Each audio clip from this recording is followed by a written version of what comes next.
Immigration, abortion, and guns dominated Friday's Texas governor's debate. Governor Greg Abbott, Democratic challenger Beto O'Rourke, meeting for the only scheduled face-to-face debate broadcast nationally, exclusively here on NewsNation. We are joined now by Leland Vittert, host of On Balance. Leland, you were there for this debate. Was there a clear winner?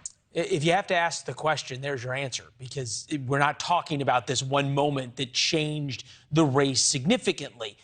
You had more reasons if you were an Abbott supporter to vote for Greg Abbott. You probably, if you were a Beto supporter on the fence, had marginally more issues to vote for Beto O'Rourke on.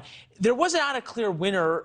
Probably by default then it was Greg Abbott, because Beto O'Rourke needed a huge victory to turn this race around. If you were just dropping in from outer space and watching it, it really highlighted the weaknesses of both extremes, the weaknesses that Beto had to defend and the weaknesses that Greg Abbott had to defend, respectfully, on each side of their political spectrum. I think if you just thought about debate, just pure mano-a-mano, you'd say Beto by 1 or 2 points after 10 rounds on decision? All right, so let's talk about some of those highlights. You know, the governor has repeatedly blasted Beto for changing his position.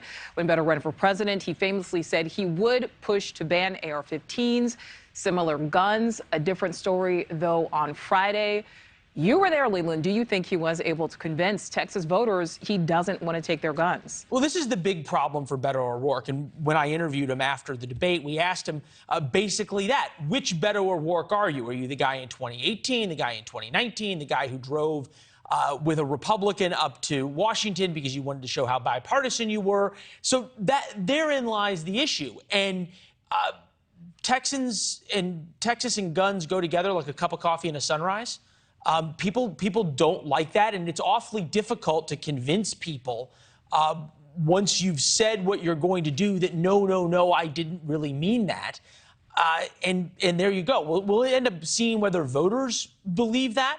What I think is most interesting is that guns, abortion, and immigration were the top 3 issues in this debate. Meantime, you poll voters nationally, and they tell you inflation is the most important issue by a 2-to-1 margin or more. Right. Okay. So let's focus on guns and abortion. Beto saying that Abbott is too extreme, that he has moved too far to the right. Here's what the governor had to say about that. Have you moved too far to the right, though, in recent years? What I tried to explain to you, Gromer, is that I'm governing from principles. I'm not looking at changing and constantly flip-flopping positions like other people do.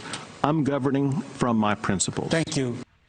All right, so Leland, do you think that answer was enough to assure some of those more moderate Texas voters? That's where this all comes down to, right? Is this election going to be about turning out your base or convincing the persuadables? When you watch that debate, it was very clearly about both men trying to turn out their base. Neither of them ran to the middle on issues. And in the same way, Greg Abbott really stumbled on what would happen for issues of women who were raped and then became pregnant, because a bill in Texas does not have a rape exception for abortion.